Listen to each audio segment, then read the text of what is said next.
My name is Samir. I'm 19, and I live in a small village where people notice when a goat goes missing. But somehow nobody noticed when I slowly disappeared from my own life.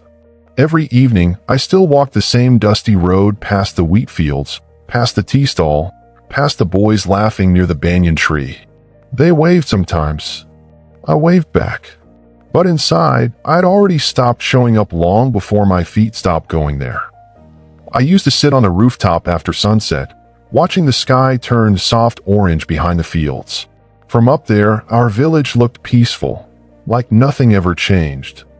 Chickens moved slowly across the courtyard, smoke rose from clay stoves, and distant voices floated through the air. People here knew me as the quiet boy who never caused trouble. I helped my father in the fields, carried water for my mother, and sometimes played cricket with the younger kids near the canal. It wasn't that I was sad all the time. It was more like something inside me became quieter each day. At first, I thought it was just tiredness. The same routine, the same conversations, the same expectations. But then small things started feeling heavy. Laughing felt like work. Answering simple questions felt like standing under bright light when you just want shade. One evening, my friend Bilal asked why I stopped staying late at the tea stall. I shrugged, said I had work. Truth was, I just didn't know how to sit there anymore. Their jokes felt far away, like I was watching from behind glass. In our village, people don't ask too many deep questions. If you're not sick and you're still walking around, they assume you're fine. And I let them believe that. Every morning, I woke before sunrise and walked to the fields with my father. The soil felt cold under my feet. Birds made sharp sounds in the distance. Sometimes he talked about crops or weather, and I nodded even when I wasn't really listening. There was a time when I used to dream about leaving the village, studying in a city, becoming someone different. But slowly, those dreams stopped visiting me. Not because I chose to forget them. They just faded quietly, like chalk washed away by rain. One afternoon, my younger cousin ran past me with a kite, shouting my name. I pretended not to hear. It wasn't anger. It wasn't even sadness. It was just emptiness that didn't make noise. The first time I realized something had changed was during a wedding in our neighborhood. Music played, children ran between chairs, elders talked loudly. Normally, I would stand with my friends, joking, stealing sweets from the table. But that night, I sat alone near the wall. People passed by, smiling, asking if I was tired. I said yes. Inside, I kept thinking, when did I start feeling like a guest in my own life? After that night, I began leaving places earlier. I stopped going to cricket games. I stopped waiting at the tea stall. Even my walks became shorter. Nobody stopped me. Nobody asked why. And maybe that's what hurt the most. Not that people were careless, but that I had become easy to overlook. Evenings in the village grew quieter for me. I would sit on the charpai outside our house, listening to distant laughter that used to include me. My phone stayed mostly silent. Sometimes Bilal sent messages about meeting up, but I replied late or not at all. It wasn't because I didn't care about them. I just didn't know how to explain a feeling that didn't have clear words. My mother once asked if something was wrong. I told her I was just tired from work. She nodded and handed me tea. That was enough for her. And strangely, I felt relief that she didn't ask more. Days turned into weeks.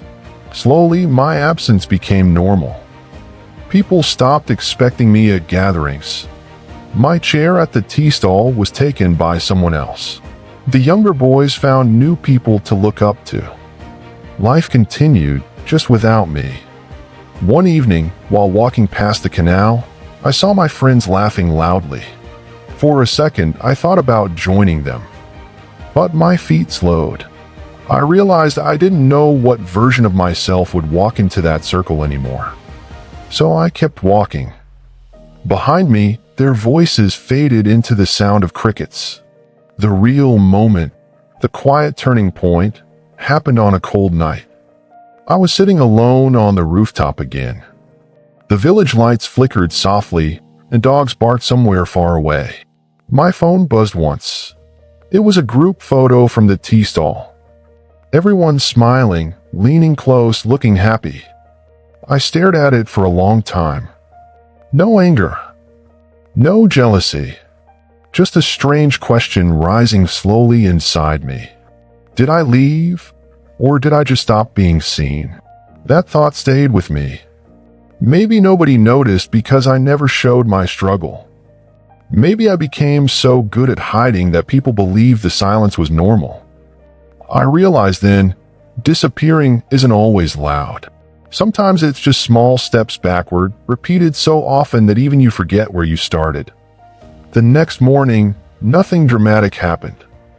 I still went to the fields, still carried water, still passed the same dusty road. But something inside me shifted.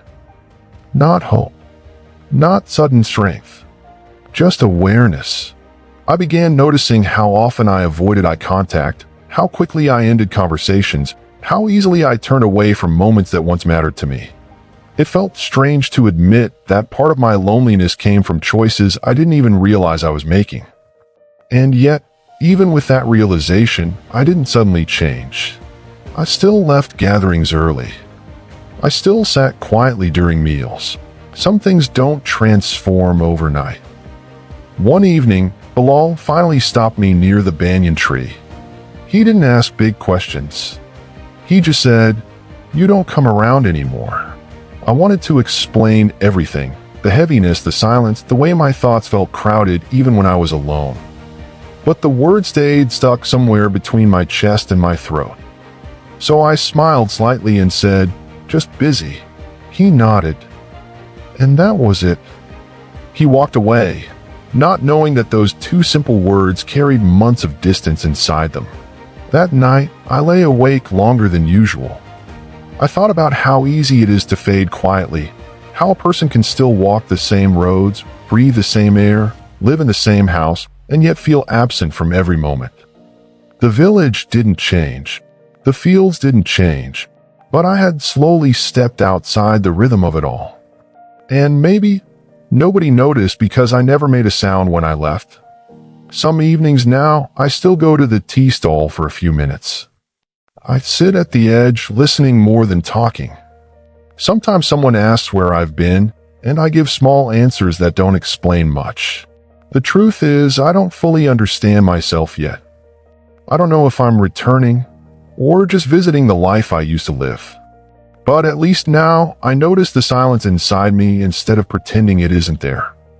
And maybe that's the only honest place I can stand for now.